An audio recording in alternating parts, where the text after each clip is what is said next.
New England Wildlife Center Executive Director Zach Mertz tells WATD News the hawk's recovery coincided with a bill that was filed that would restrict the use of anticoagulant rodent poisons. We're here for two reasons. One was to celebrate the release of a red-tailed hawk that our veterinarians have been treating for 4 months who contracted anticoagulant rodenticide toxicity after he ate a mouse or a rat that had ingested rat poison. And the other reason we're here is because this type of event perfectly signifies the type of problem we see all the time in the wildlife world, which is birds of prey, predatory species, mesocarnivores like fox, coyote, that are unfortunately also sickened with this type of poison. And so we're here to support a bill that has just been introduced this session that would help severely restrict the use of these poisons in Massachusetts and make for a healthier environment. The Wildlife Center staff was able to save the hawk. I was here for just over 100 days and on medication for the majority of that time. And, over the weeks he got stronger. And the first week he was inside, really couldn't do much for himself. We had to force feed him. And then by week 2, he really started to turn the corner. As the medication began to help his blood clot, he was catching food. He moved outside to a large enclosure, built up some strength. He could fly.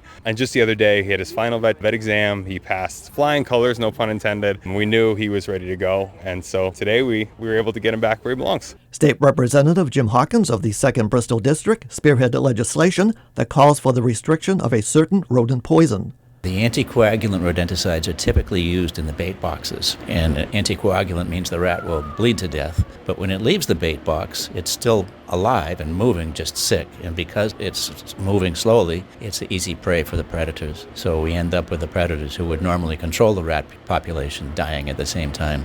And sadly, it affects people's home pets too. Dogs and cats too get exposed to it. The legislation is expected to be taken up soon on Beacon Hill. Reporting from Weymouth, Tom Gorman, WATD News.